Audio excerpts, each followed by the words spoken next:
이번 시간은 소방전기시설 구조 및 원리에 대해서 말씀을 드리겠습니다. 소방시설 구조 원리는 경보설비가 있고, 그 다음에 소화활동설비, 소화설비, 기타 부대 전기설비, 또 피난 유도설비, 이런 설비들이 소방전기시설 구조 원리에 들어가는데, 우선 첫 번째로는 경보설비 부분에서는 자동화재 탐지설비, 또 비상경보설비, 비상방송설비, 누전경보기, 또 가스누설 경보설비, 이런 어떤 이상 상태에 대해서 경보하는 설비들을 전부 다 경보설비라고 얘기를 합니다.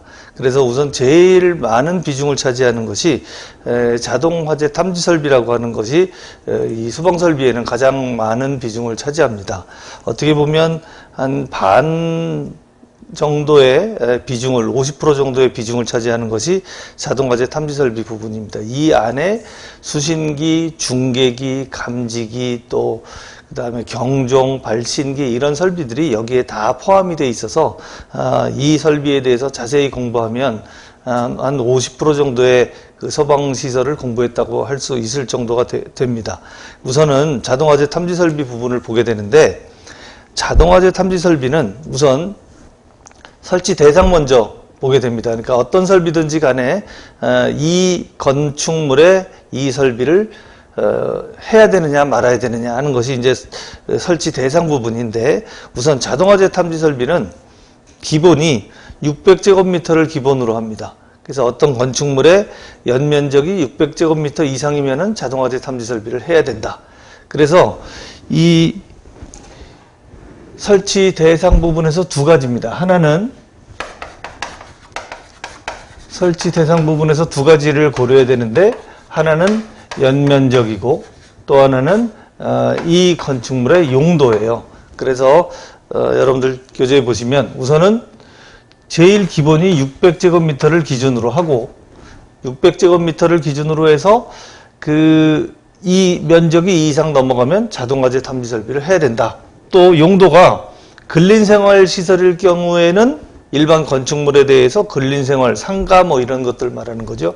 그런 설비에 대해서는 600제곱미터고, 또 일반 목욕장이나 문화집회시설 이런 것들은 또 1000제곱미터고, 또 교육종교시설은 2000제곱미터고, 이렇게 면적별로, 용도별로 달라져 있어요. 그래서 근린생활시설, 일반 목욕장, 문화집회, 운동시설 여기, 그 다음에 교육종교시설 여기, 이렇게 돼 있고, 그 다음에 이전에 400제곱미터라는 게 하나 있어요.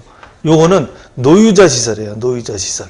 그래서 숙박시설이 있는 청소년 시설이나 노유자 생활시설 이런 것들은 400제곱미터. 그 다음에 이제 터널, 지하구라고 하는 것은 모두 다 설치해요. 지하구에 어떤 전력 케이블이나 통신 케이블이나 이런 것들이 설치되어 있는 그런 구간을 지하구라고 하는데, 거기는 모두 다 설치하고, 터널은 1000m 이상인 경우에, 1km, 1000m 이상인 경우에 모두 설치하게 돼요. 그 다음에 공장이나 창고 등은 아래 그 표가 나와 있는데, 그 표에 나와 있는 수량을 500배 곱한 만큼을 취급하는 공장 창고들에서 자동화재 탐지 설비를 해야 된다, 이렇게 되어 있습니다. 그리고 이제 이렇게 해서 이 건축물의 이 용도나 면적에 따라서 고려를 해봤더니 이 건축물은 자동화재 탐지 설비를 해야 된다. 그리고 결정이 됐으면 이 건축물이 5층짜리일 수도 있고 6층짜리일 수도 있고 10층짜리일 수도 있고 100층짜리일 수도 있는데, 이 건물을 몇 개의 구역으로 나눠서 경계를 할 거냐, 몇 개의 구역으로 나눠서 이걸 경계할 거냐. 그래서 우선 경계구역이라는 용어를 써요. 이 경계구역이라고 하는 용어는 자동화재 탐지 설비의 수신기 한 회로가 들어가서 한 경계구역을 담당하는 거예요. 그래서 경계구역을 기본적으로 경계구역도 600제곱미터를 한 개의 경계구역으로 보는 거죠. 우리가 일반 근린생활시설에서 600제곱미터를 넘어가면 자동화재 탐지 설비를 했는데, 경계구역을 나눌 때도 600제곱미터를 기준으로 해서 한 개의 경계구역을 잡는 거예요. 예를 들어서 이 건물에 여기가 700제곱미터다.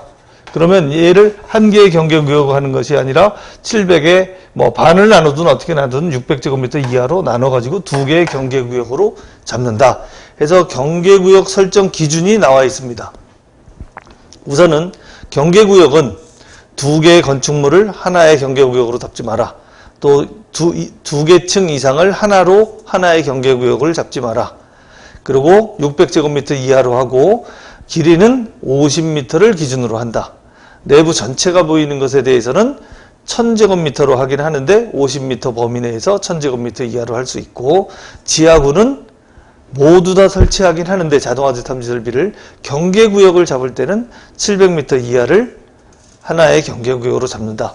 또 계단이나 경사로 같은데 이제 이렇게 옆에 보면은 계단이 또 이렇게 나와 있어요. 계단이 쭉 이 건물 옆쪽으로 나와 있는데 이 계단은 어떻게 할 거냐?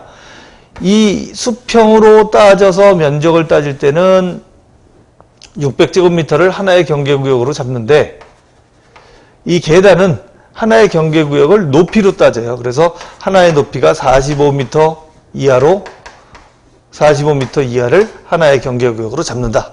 이렇게 생각을 하시면 되겠어요. 그래서 이 경계구역 설정 방법에 대한 기준을 자세히 보시면 좋겠고, 그 다음에 수신기는 자동화재 탐지 설비에서 가장 중심이 되는 기기 중에 하나예요. 그래서 모든 신호가 다 수신기로 들어왔다가 수신기에서 경보도 울리고 다른 소화 설비 작동도 하고 이렇게 하는 거거든요. 그래서 수신기가 가장 중심이 되는데 종류가 P형, R형 두 가지가 있다고 생각하시면 돼요.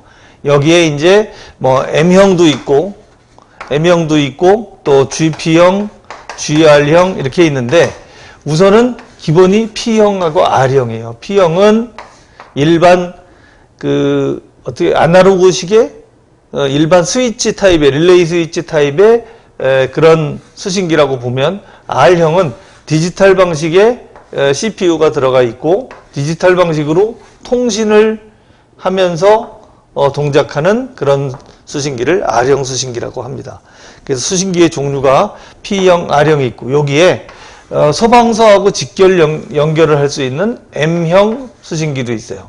여기에다가 가스 누설 경보 설비, G가 가스의 약자인데 가스 누설 경보 설비가 같이 포함이 돼서 연결이 만들어지면 GP형, GR형 이렇게 됩니다. P형 수신기에 가스 누설 경보기, R형 수신기에 가스 누설 경보기가 포함된 그런 수신기를 말합니다. 여기에 수신기 기능들이 주요 기능이 전력을 공급하거나 화재 신호를 수신하거나 또는 기동을 시키거나 또 어떤 시험을 하거나 또 화재 상황이 끝난 다음에 복구를 한다거나 이런 기능들을 전부 다 수신기의 주요 기능이라고 얘기를 할 수 있어요. 여기에 수신기 앞 전면에 보면 표시등과 스위치가 있는데 그거는 여러분들이 잘 보시면 어떤 표시등이 있다. 화재 표시등, 지구 표시등, 전압 상태 표시등 이런 표시등이 있고 스위치도 예비전원 시험 스위치, 주경종 정지 스위치, 지구경종 정지 스위치 이런 시험 스위치들이 있어요. 뭐 도통 시험 스위치 그런 것들이 어떤 시험 스위치가 있는지 그거를 좀 잘 받으시면 좋을 것 같고요. 또 하나 P형에는 1급과 2급이 있어요. 그래서 1급과 2급이 어떤 차이가 있는지 주로 5회로 이하는 2급을 사용을 하는데 2급 수신기에는 도통시험 기능이나 전화 연락장치 또는 발신기 응답 표시 등 이런 것들이 없습니다. 그래서 뭐가 1급하고 2급하고 어떤 차이가 있는지 그 세 가지만 보시면 돼요. 도통시험 기능, 전화연락장치, 그 다음에 발신기 응답 기능. R형 수신기가 있는데 R형 수신기는 P형하고 다르게 디지털 방식으로 동작을 한다 그랬어요. 통신을 하다 보니까 그 P형에 연결되는 그런 선수보다 가닥수가 작아요. 일단 가닥수가 작고 선로의 길이를 길게 연장할 수 있고 그 다음에 화재 발생 지구의 표시가 그림으로 딱 그려져 있어서 숫자로 표시되거나 아니면 문자로 표시된 거에 비해서 보기가 더 쉽다, 명확하다. 또 신호 전달이 명확하고 증설 및 이설이 용이하다. 이렇게 5가지 정도가 R형 수신기의 특징입니다. 이 R형 수신기의 특징은 나중에 나오는 중계기의 특징하고도 연결이 돼요. R형 수신기는 중계기가 포함이 되는 수신기거든요. 그래서 P형 수신기에는 일반적으로 중계기를 사용하지 않고 R형 수신기에는 중계기를 사용한다. 다음에 수신기 설치 기준. 수신기 설치 기준은 2가지입니다. 적합 기준이 있어요. 어떤 수신기가 적합하냐? 예를 들어서 4층 이상 소방 대상물에는 발신기와 전화 통화가 가능한 수신기를 해야 된다. 뭐 이런 식으로 몇 개의 적합 기준이 있고, 또 하나는 수신기를 어떻게 설치하느냐 하는 그런 기준이 있어요. 그래서 수신기 설치 기준에는 경계구역 일람표를 배치하고 음량 및 음색이 다른 기기 소음과 명확히 구별될 것, 또 조작 스위치가 0.8에서 1.5m 이하고, 그 다음에 2 이상의 수신기를 설치할 때는 상호 연동을 시켜야 되고, 뭐 이런 것들이 중요한 포인트가 되겠습니다. 그래서 한 5가지 정도를 여러분들이 수신기 설치 기준으로 알고 있으면, 이거는 나중에 기사 시험을 볼 때 1차 시험에도 나오고 2차 시험에도 나오는 부분들이에요. 그래서 그거를 암기를 해두시면 좋을 것 같고, 그 다음에 축척형 수신기를 언제 설치하느냐, 그것도 중요합니다. 40제곱미터 미만의 높이가 2.3m 이하인 장소에 설치한다. 그것도 중요하고, 수신기 시험의 종류에서는 몇 가지 종류가 있어요. 그런데 회로 도통 시험이라든지 회로 표시 작동 시험이라든지 뭐 동시 동작 시험이라든지 이런 것들인데, 이 중에서 공통선 시험은 7회로 이하까지 공통선을 연결한다는 거, 그거 받으시면 좋을 것 같고, 동시 동작 시험은 5회선을 동시에 동작시켰을 때 음향장치나 다른 동작에 이상이 없어야 된다. 그래서 5회선이라는 거에 포인트를 주시면 돼요. 그 다음에 그 교재의 절연저항 시험에 관련된 내용들을 정리를 해놨어요. 여기 이제 보면 250V를 가할 때, 500V를 가할 때 각 기기별로 어떤 거는 0.1메가, 어떤 거는 5메가, 20메가, 50메가, 1000메가 이렇게 정해져 있는데, 거기에 어떤 기기들이 해당이 되는지를 잘 봐두시면 좋을 것 같아요. 그 다음에 중계기는 아까 말씀드린 대로 R형 수신기에 연결되는 것이 중계기인데, 이 중계기가 2가지가 있습니다. 2가지가 있는데, 분산형 중계기, 또 집합형 중계기. 그래서 그거는 건축물이나 아니면 설계 당시에 여기는 집합형이 좋겠다, 여러 중계기, 분산형 중계기를 모아서 쓰는 거를 집합형이라고 하는데, 집합형이 더 맞겠다 그럼 집합형을 쓰는 거고, 분산형이 좋겠다 그러면 분산형을 쓰는데, 뭐 크게 장단점은 구별되어 있지 않아요. 어떤 중계기를 쓰든 상관은 없는데, 중계기는 어쨌든 아까 말씀드린 대로 R형 수신기와 연결되니까 R형 수신기의 특징하고도 연결이 돼요. 설치 기준 부분을 잘 보셔야 됩니다. 어떤 기기든지 간에 화재 안전 기준에 관련된 설치 기준이거든요. 그래서 설치 기준을 잘 받아야 됩니다. 소방시설 구조 원리의 그 시험 내용은 거의 70%에서 80%가 화재 안전 기준에 나오는 내용들이 시험 문제에 나와요. 그 중에서 설치 기준 부분이 거의 70~80%가 차지하고 있기 때문에 모든 기기의 설치 기준은 거의 암기하다시피 해야 됩니다. 자, 또 발신기. 발신기는 일반적으로 푸시 버튼 스위치가 여기 있어서 P라고 표시를 합니다. 이 발신기에는 3가지 기능이 있어요. 스위치의 기능, 이게 이제 푸시 버튼 스위치고, 그 다음에 LED 표시등, 또 하나는 전화잭, 이렇게 3가지의 기능이 있는 게 발신기예요. 그래서 이 3가지의 기능에 플러스 마이너스 플러스 마이너스 플러스 마이너스 이렇게 돼 있어서, 이 마이너스를 선을 묶어서 하나가 공통선으로 나오고, 여기에 전화선, 텔레폰, 그 다음에 표시등, 응답성, 리스폰스, 그 다음에 여기에 발신기선 이렇게 돼 있어요. 요게 공통선이고. 그래서 요 4선이 발신기에서 나오는데, 요 중에서 요 선하고 요 선 사이에 감지기가 연결되는 거예요. 같이 감지기가 이렇게 연결돼서 감지기가 스위치 작용을 하게 되죠. 이렇게. 그래서 이 발신기 스위치를 누르거나 이 발신기 스위치를 누르거나 감지기가 동작하거나 같은 기능을 하게 되는데, 발신기는 사람 손으로 누르는 거고 감지기는 화재가 났을 때 열이나 연기 등에 의해서 자동으로 동작하는 것이 이 감지기가 되겠습니다. 그래서 여기에 발신기를 동작을 시키면 수신기가 발신기 신호가 왔다는 것을 인지하고 여기 발신기 응답등에 불이 들어오게 그렇게 만들었어요. 이 응답등은 발신기가 수신기에 신호를 잘 보냈고 수신기가 잘 받았다는 그런 발신기 응답등이에요. 그리고 수신기하고 발신기하고 사이에 전화잭을 연결시켜요. 그래서 들고 다니는 수화기 전화잭을 연결시켜서 발신기와 수신기 간에 전화통화가 가능하도록 하게 하는데, 이거는 사실 예전에 전화, 휴대폰이 많이 보급이 안 됐을 때 이용되는 그런 기능들이라 현재는 거의 사용되지 않고 있는 기능인데 아직 들어있는 그런 기능입니다. 그래서 요즘에는 무전기나 휴대폰 등으로 이거를 대체하고 있죠. 그 다음에 음향장치가 이제 나와 있는데, 음향장치는 그 경보 방식이 두 가지입니다. 일제 경보 방식, 직상 발화 우선 경보 방식, 그 두 가지인데, 5층 이상 3,000제곱미터를 넘어가면 직상 발화 우선 경보 방식이라고 하는 경보 방식으로 해요. 그래서 여러분들 교재에 있는 방식으로 2층 있을 때는 2층, 3층, 1층 있을 때는 1층과 2층, 지하층 뭐 이런 식으로 구별해서 울리는 거를 직상 경보 방식이다 해서 그 경보 방식에 대해서 자세히 보시면 좋겠고, 소리는 1m 떨어진 곳에서 90dB 이상 나와야 되고 그 범위가 25m 범위로 설치하게 돼 있어요. 그래서 발신기나 경종이나 이런 경보 울림 장치들은 전부 다 25m 범위를 기준으로 하게 돼 있다. 그 다음에 이 시각경보기라는 게 있는데, 시각경보 장치는 경종은 소리가 나서 대피하게, 사람들로 하여금 대피하게 하지만 만약에 청각장애인이 있을 경우에는 이 소리를 들을 수가 없죠. 그러니까 청각장애인을 위해서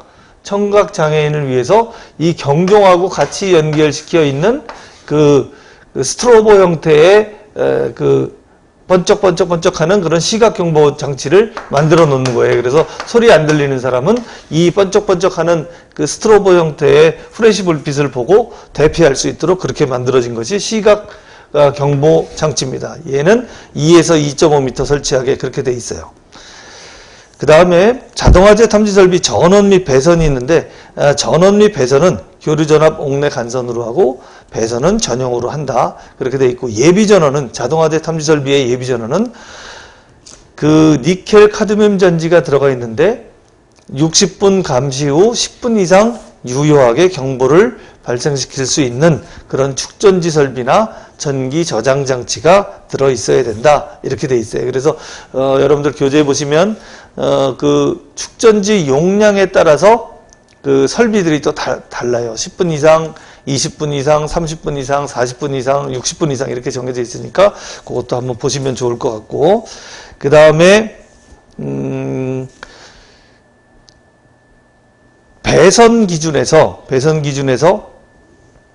감지기 배선은 송배전 방식이다. 들어가고 나오고 하는 배선 방식인데, 감지기 회로 배선은 송배전 방식이다. 하나의 공통선에 접속할 수 있는 그 공통선 접속 수는 7개까지 되고, 감지기 회로의 전로는 55옴 이하로 한다. 종단 저항을 설치하게 되어 있는데, 감지기 회로 끝에 종단 저항을 설치하고, 그 종단 저항을 감지기 회로 끝부분이 아닌 전용함에서 설치할 때는 1.5m 이내로 높이를 그 전용함을 설치한다 이렇게 되어 있습니다. 다음은 감지기에 대해서 말씀을 드리겠습니다. 감지기는 열감지기, 연기감지기, 불꽃감지기, 뭐 외국에는 가스를 검출하는 가스 감지기도 있어요. 화재를 감지하기 위해서. 그런데 우리나라 화재 안전 기준에는 열, 연기, 불꽃 이렇게 세 가지가 있는데, 열 감지기는 차동식, 정원식, 보상식, 연기 감지기는 광전식, 이온화식, 공기 흡입식, 불꽃 감지기는 적외선식, 자외선식 이렇게 나눌 수 있어요.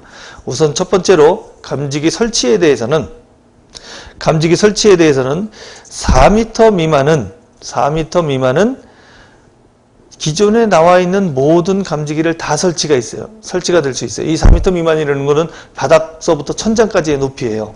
건축물의 바닥에서 천장까지 높이가 4m 미만인 경우, 또는 4에서 8m 미만인 경우, 또 8에서 15m 미만, 15에서 20m, 20m 이상 이렇게 구간 나눠져 있는데, 그 구간 나눠져 있는 그 높이별에 설치할 수 있는 감지기를 그 표에 나타낸 거예요.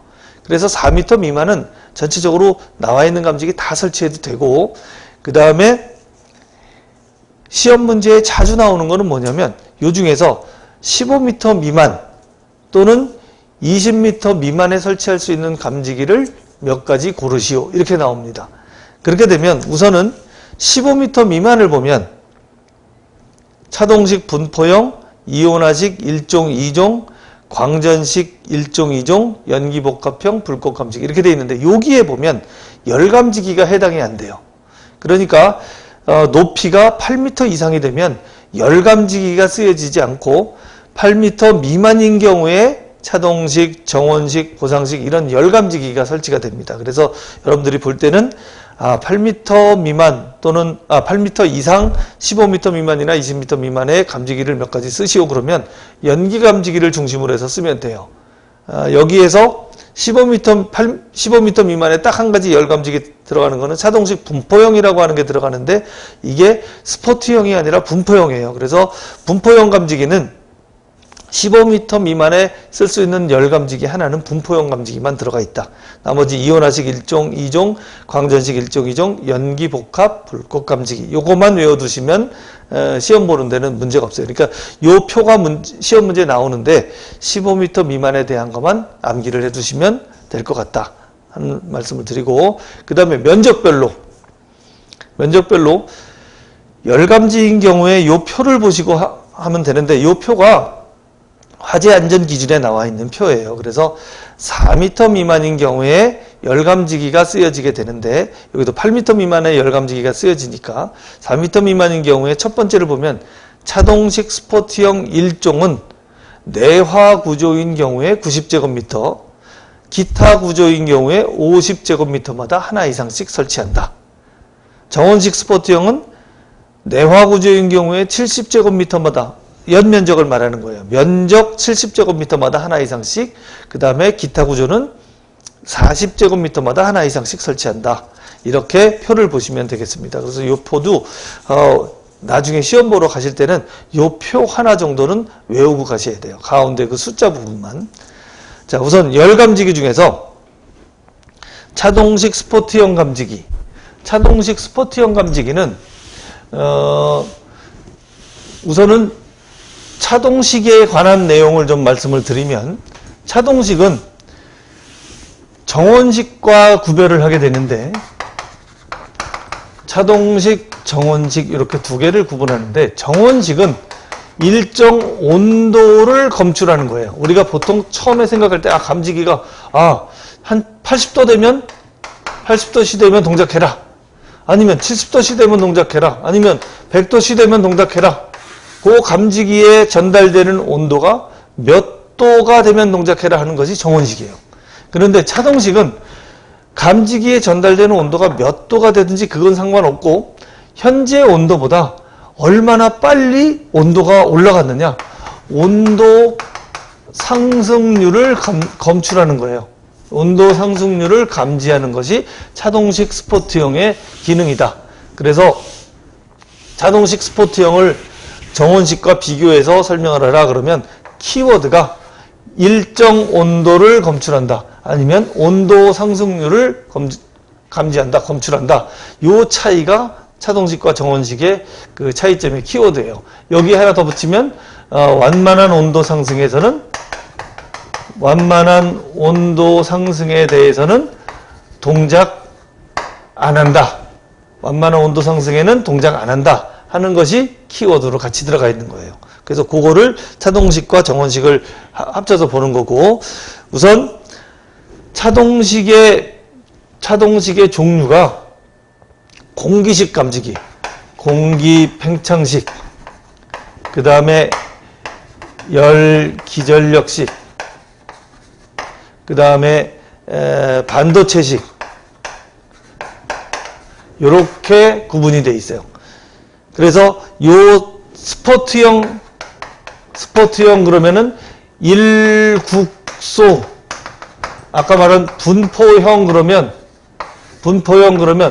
광범위한 지역 또는 면적, 광범위한 면적을 감지한다, 이렇게 되어 있거든요. 그래서 스포트와 분포형도 보시고, 차동식의 종류가 공기팽창, 열기전력식, 반도체식, 이렇게 세 가지가 있다 보시고, 스포트형 감지기 설치 기준은 1국소의 감지기이기 때문에 공기 유입구로부터 1.5m 이상 떨어진 곳에 설치한다. 그 다음에 천장이나 반자의 옥내에 면하는 부분에 설치한다. 그 다음에 보상식 감지기 같은 경우에는 최고 온도보다 20도씨 이상 높은 곳에 설치한다. 정원식 감지기가 일정 온도를 검출하는 정원식 플러스 차동식이 보상식인데, 정원식 플러스 차동식이 보상식인데, 요거는 20도씨 이상 높은 현재 주변 온도보다 20도씨 이상 높은 것으로 설정을 한다 이거죠. 그래서 정원식 감지기에 정원식 기능을 설치하게 되어 있습니다. 자, 그 다음에 차동식 분포형 감지기. 차동식 분포형 감지기는 여기서 말한 스포트형 감지기는 한 지점에 대해서 좁은 면적을 검출하는 거고, 분포형 감지기는 어떤 공간이 이렇게 있으면 이 공간 전체에다가 이렇게 감지선을 까는 거예요. 이렇게 감지선을 깔아서 광범위한 면적을 동시에 검출해서 여기에 검출부가 이렇게 들어가 있어요. 그래서 분포형 감지기는 감지부와 검출부가 동시에 놓여지게 된다. 이 검출부에서 나오는 신호가 수신기 쪽으로 가는 거예요. 수신기 쪽으로 가게 됩니다. 이렇게 되는 것을 분포형이라고 하는데, 여기에서 이 공기관식 감지기가 분포형, 차동식 분포형 감지기의 대표 감지기인데, 이 분포형 감지기의 공기관식 감지기 공기관에 대해서 문제가 이제 나오는데, 그 공기관이 처음부터 시작해서 마지막에 끝날 때까지 길이가 최소 20m, 최대 100m 이렇게 돼 있어요. 그리고 이 공기관 상호 간의 거리, 벽과의 거리, 이런 것들이 화재 안전 기준에 나와 있는 거니까 뭐 1.5m, 공기관 상호 6m, 내화 구조 9m 이런 것들을 암기를 해 두셔야 돼요. 그리고 고정 방법에 대해서도 35cm 이내, 뭐 굴곡부는 5mm 이내 뭐 이렇게 돼 있는데, 그런 것도 다 봐두셔야 되고요. 요 감지부가 지금 제가 말씀드린 거는 공기 팽창을 이용한 공기관이 연결되어 있는 그런 경우도 있고, 또 열전대라고 하는 게 있어요. 열전대라고 하는 게 있는데, 이 열전대라고 하는 거는 열을 감지해서 기전력을 수신기 쪽으로, 이 검출부 쪽으로 보내주고, 검출부가 수신기로 신호 보내주는 거거든요. 그래서 열전대인 경우에는 주요 열전대식 감지기의 주요 구조가 열전대, 미터 릴레이 스위치 이렇게 돼 있어요. 그래서 그 두 가지, 미터 릴레이가 들어갔다 그러면 그건 열전대입니다. 열전대의 기본 원리는 재백 효과라는 거를 이용을 해요. 또 뒤에 또 나올 텐데, 재백 효과를 이용한 것이 열전대다. 그렇게 보시면 되고, 또 이 부분이 지금 공기관식, 열전대식 이렇게 두 가지 얘기를 했고, 또 하나가 열반도체식이 있어요. 열반도체식은 여기 중간중간에다가 열에 의해서 동작하는 반도체를 중간중간에 달아놓은 거예요. 그래서 이 반도체 자체 내에서 기전력을 만들어내서 전압을 만들어내서 검출부 쪽으로 신호주면 검출부가 수신기로 신호주게 되어 있거든요. 그렇게 하는 것이 열반도체다. 그래서 열반도체는 수열판, 열반도체 소자, 동니켈선 이렇게가 열반도체의 기본 구성품, 주요 구성품이에요. 열반도체의 그 열반도체를 몇 개를 설치하느냐 하는 것이 그 표에 나와 있는 내용입니다. 그래서 이거는 8m 미만, 8에서 15m 미만에 주로 분포형 감지기가 설치되는데, 그 면적에 따라서 이 몇 개를 설치하느냐 그것이 나와 있어요. 그 다음에 정원식 감지기. 정원식 감지기는 5가지 종류로 나오는데 바이메탈식, 금속의 팽창계수, 액체 팽창계수, 반도체, 가용조력물. 이 중에서 가장 많이 쓰이는 게 바이메탈식하고 반도체를 이용한 방식이 가장 많이 쓰인다. 정원식 스포트형 감지기의 설치 기준을 한번 보시고, 정원식 감지선형 감지기도, 정원식도 차동식에서는 분포형 감지기라고 했는데 분포형에 해당되는 거를 정원식에서는 감지선형 하나밖에 없기 때문에 감지선형 감지기라 그래요. 이게 전선 형태로 이렇게 만들어져 있는데 전선 두 가닥이 이렇게 꽈져 있어요. 그래서 하나는 감지기선, 하나는 공통선으로 되어 있어서 감지기하고 요 꽈져 있는 부분이 접속이 되면 동작하는 거예요. 그래서 요 부분이 열에 의해서 용해가 녹아서 요 부분이 접촉을 하게 되면 그때 화재가 감지가 되고 신호가 보내지는 그런 것들이 감지선형 감지기예요. 요것도 굴곡 반경은 5cm 이상, 또 설치 간격은 10cm 이내, 이런 식으로 그 설치 기준이 나와 있으니까 그거를 잘 보시면 될 것 같아요. 마지막으로 연기 감지기. 연기 감지기는 이온화식 감지기와 광전식 감지기가 있어요. 이온화식 감지기는 이온화 현상을 이용해서 연기를 검출하는 거. 그리고 그 다음에 광전식 감지기는 빛을 이용을 해요. LED 빛을 이용을 해서 LED를 반짝반짝반짝하게 해서 그 사이에 연기가 들어가서 그 연기가 전달되지 못하도록 반대편 소자의 그 신호를 검출하는 겁니다. 그래서 광전식과 이온화식. 광전식은 감광식과 산란광식이 있는데 주로 많이 쓰이는 거는 산란광식이 많이 쓰이는다. 그리고 연기감지기 설치 기준을 보면 계단 경사로, 그 다음에 4m 미만에 쓰는 경우도 있고 20m 미만에 쓰는 경우도 있는데 대부분은 높은 그 천장 높이가 높은 경우에는 대부분은 연기감지기를 사용을 한다. 그렇게 돼 있고, 그 다음에 불꽃감지기는 자외선식과 적외선식이 있는데 자외선식의 검출 원리 3가지, 적외선식의 검출 원리 4가지. 그게 어떤 방식이 있는지만 알아두시면 될 것 같고, 불꽃감지기 설치 기준도 화재 안전 기준에 나와 있는 건데 모서리 또는 벽에 설치하고 바닥을 향해서 설치한다는 거, 그 부분을 집중적으로 보시고 문제를 푸시면 될 것 같습니다. 간략하게 감지기 종류까지 다 알아봤습니다. 이상 강의를 마치겠습니다.